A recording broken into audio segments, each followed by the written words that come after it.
realidad ellos tienen que absorber ese IVA porque los mayoristas se lo cobran.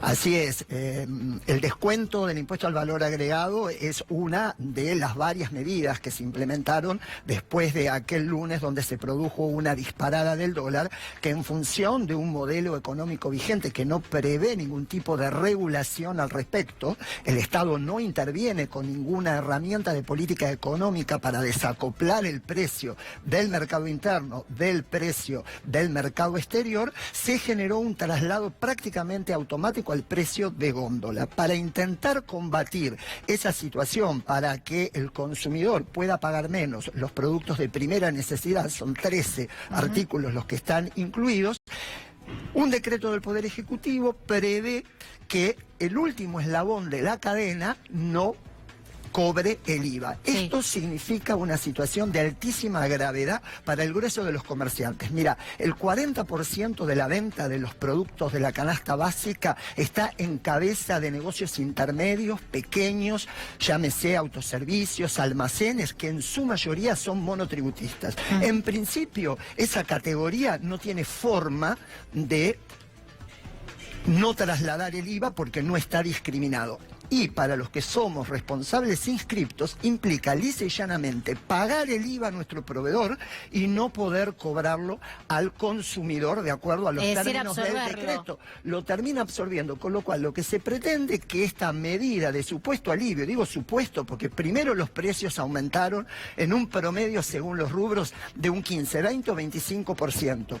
Frente a lo cual los productos de primera necesidad estarían teniendo la rebaja por la no aplicación del IVA, que convengamos no es un 21% automático porque depende de la composición del costo. Algunos establecen según los productos que implica un descuento del 8 o 9% hasta el 15%. En definitiva, ese consumidor paga en el mejor de los casos el mismo precio que antes de la devaluación y en general más dinero. Pero la contrapartida es un impacto letal para el grueso de los comerciantes que, insisto, tienen que financiar el volumen de ese 21% que pagan a sus proveedores al fisco, esperando recuperarlo como crédito fiscal en sucesivas posiciones. Un sector que viene altamente castigado por la caída del consumo interno. Convengamos que los comercios dependemos de la capacidad de compra de los consumidores, que vienen con un deterioro en su poder de compra verdaderamente significativo. Ni que hablar de los jubilados.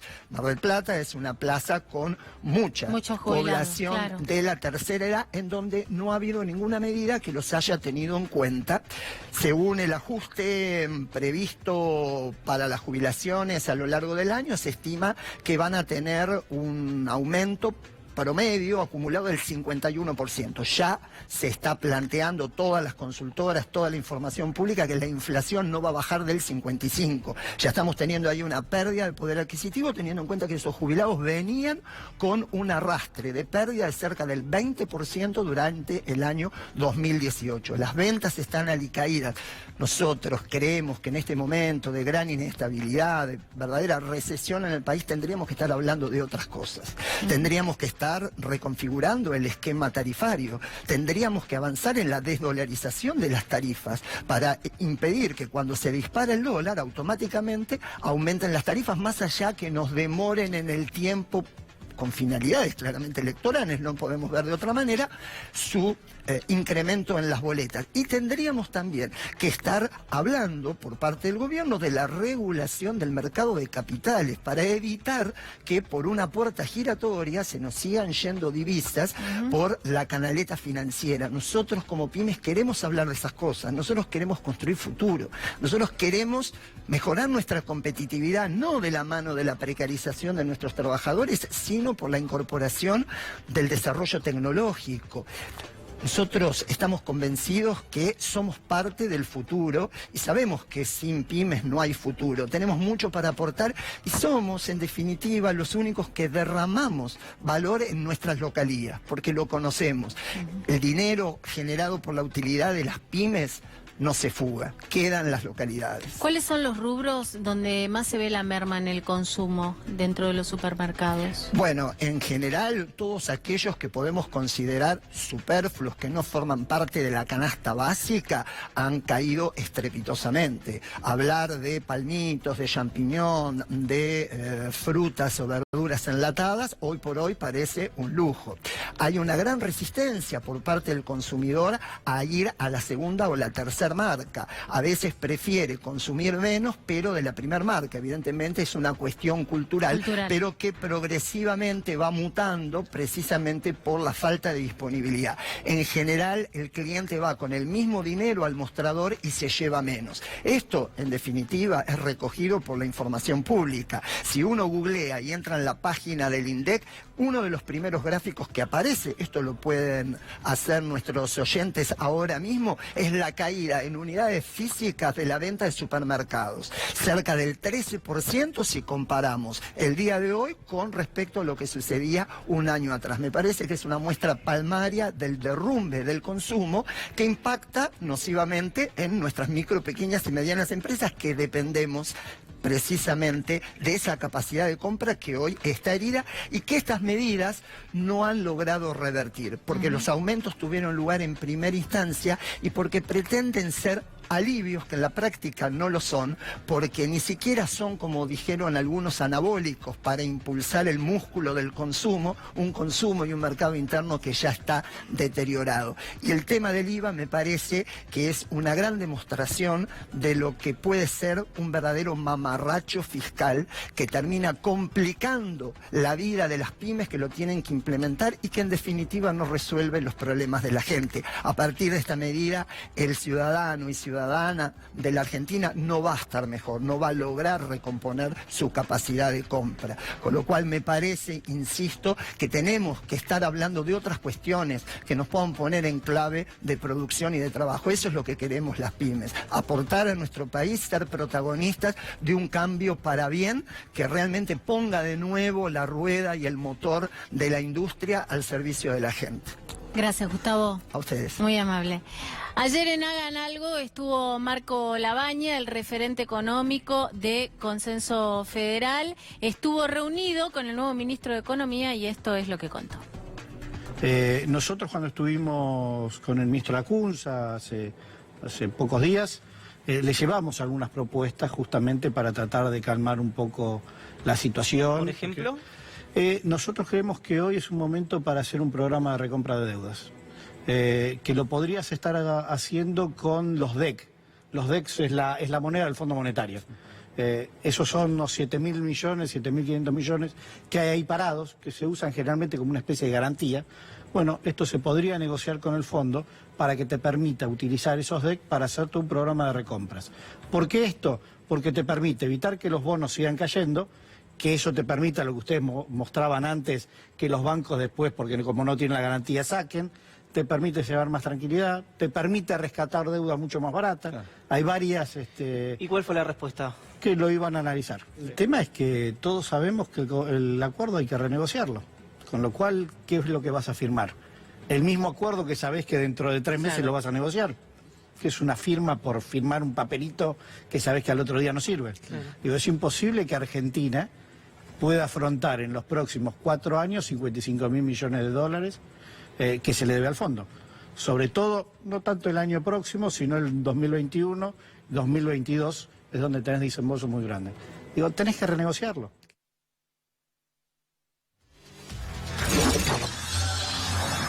Bueno, allí lo escuchaban ustedes a Marco Labaña. Estamos con Carlos Castañeto, diputado nacional. Gracias. ¿Qué tal? Buenas tardes, ¿cómo están? Bueno, recién decía Labaña, bueno, va a haber que renegociar con el Fondo Monetario Internacional, un fondo monetario que finalmente llegó a la Argentina, ¿no? Sí, la verdad que fue muy fuerte el préstamo que hizo el Fondo Monetario a la Argentina. Y la Argentina, a pesar del gran ajuste que hizo este gobierno, no llegó a cumplir con las metas del fondo. Así que creo que hay que tener una conversación profunda, por eso hay parte del equipo económico de Alberto Fernández que se reúne con el fondo para ver cómo son los pasos a seguir, por supuesto siempre nuestro espacio, teniendo prioridad en la economía interna y en el desarrollo de la persona en la Argentina. Esa renegociación, de hecho, va a tener que poner ciertos límites, ¿no? Porque siempre que se habló de negociar con el Fondo Monetario Internacional, se habla de instrucciones de parte del organismo internacional, de leyes que perjudican a los trabajadores o que perjudican a los jubilados. Digo, habrá que ponerle un límite, sí, tal cual. Primero, creo que el acuerdo con el fondo no cumplió con la Constitución, porque tenía que haber pasado por el Congreso y así no lo fue. Por otro lado, la adquisición de deuda que tuvo la Argentina en este año y el año pasado superó los límites permitidos por el presupuesto nacional, que hablaba de un porcentaje de deuda y a su vez también un porcentaje de inflación. Así que, por ende, el gobierno no cumplió con las metas del presupuesto nacional. Usted recuerda que en el año 17 apenas empezó el presupuesto, hizo un ajuste en ese momento Duhovne de las metas que teníamos para con el tema inflacionario. Ahora, con respecto al fondo, por supuesto, nosotros vamos a plantear una posición. Siempre fuimos muy pagadores con respecto a las deudas que contrajo la Argentina, y desde 2003 al 2015 se pagó prácticamente el 94.3% de la deuda externa argentina, pero priorizando ciertos temas como no a la flexibilización laboral y tampoco sosteniendo esta ley que fue la movilidad jubilatoria y la reparación histórica, que hicieron que los jubilados hoy no tengan ni medicamentos por un lado, y que en algunos casos le ha llegado, mi madre le ha llegado 4.000 pesos de gas para este mes y 4.000 pesos de gas para el mes que viene, sin tener en cuenta que no se paga una parte, que se va a pagar en diciembre, y hoy sacó un decreto el presidente que va a seguir subsidiando a los que ya se llevan mucha plata y generan la fuga de capitales. Y este paquete de medidas, para llamarlo de alguna manera, ¿no? Medidas que ha lanzado el gobierno nacional diciendo que hicieron una lectura del resultado de las urnas del 11 de agosto allí en Las PASO. Medidas sin consultas, porque hoy, por ejemplo, 16 gobernadores han ido ante la Corte Suprema a plantear la inconstitucionalidad de lo que para ellos va a ser la desfinanciación de las propias provincias. Tal cual, el impuesto al valor agregado es un impuesto coparticipable. La Constitución lo prevé y por un decreto lo dejó sin efecto. Pero por otro lado hay que explicarle a la gente la realidad de cómo es. Cuando hablamos de canasta básica o productos alimenticios, el IVA, en este caso, no se cobra sobre, vamos a dar un ejemplo, un producto, la leche. Ahora, la leche viene en una caja, la caja sí lleva IVA. Entonces, de lo que va de los grandes empresarios a las cadenas de hipermercados, una parte no pagan IVA, por lo como le explicaba anteriormente, supóngase el producto que es la leche, sí. La otra parte paga IVA. Sí. No te lo pueden cobrar a vos como consumidor final, entonces esto va a traer un desfasaje en los próximos meses también, porque diciembre, enero y febrero, que son los 3 meses que el gobierno da como compensación para descargar el IVA, va a ser tan grande el crédito fiscal que tengan los hipermercados que esos 3 meses no van a pagar impuestos, porque van a tener crédito fiscal y lo van a deducir de las ventas futuras cuando se terminen las medidas. Aparte son medidas no de fondo, si son de forma. Yo no puedo creer que un gobierno tome una medida 2 meses, lo mismo que no aumento las tarifas, el problema que está teniendo con las petroleras, porque también quiere mantener 2 meses. Yo creo que el gobierno no leyó, como dijo Macri, porque el otro día en la marcha creo que le importó más hablarle a un celular que hablarle a la gente, porque su expresión a través del público fue hablándole al celular, no se expresó ante la gente. Y esto que leyó o que escuchó el voto de lo que pasó en las primarias obligatorias, me parece que es maquillaje y es simplemente querer congraciarse en pos de dejar una Argentina realmente en muy malas condiciones. Por eso creo que nuestro candidato Alberto, como todos los que pertenecemos al espacio, estamos muy conscientes de qué hay que hacer, estamos muy conscientes que hay que procurar al consumo interno y también dar un oxígeno a la población que hoy se siente ahogada y triste. Y además dejar de ser una máquina de crear pobres, ¿no? Porque lamentablemente esto va a ser una marca para nuestro futuro mediato y para un futuro más adelante, ¿no? Esos chicos que hoy están dejando de comer. Mire, son el futuro de la Argentina. Yo le quiero hacer un comentario. En el 2005 tuve la oportunidad, miren, en el 2005 estoy hablando, la primera encuesta nacional sobre discapacidad en la Argentina se hizo en el 2005. A nosotros nos dio un porcentaje de un 8%. Sí. Dijimos, esto está mal, porque la discapacidad en el mundo, en los países desarrollados, estamos hablando de un 8%. En el año 2007 la volvimos a repetir. Nos dio entre un 12 y un 13%. ¿Y producto de qué fue? De las malas políticas que se hicieron antes. Porque la crisis del 2001, la desnutrición y el aumento de la discapacidad que genera, eso se ve reflejado al cuarto o al quinto año de vida, cuando el chico se escolariza. Y si es que se escolariza. Porque no había mecanismos para que el Estado esté presente y haga un seguimiento desde el recién nacido hasta que el chico se escolariza. Por eso se sacaron diversos programas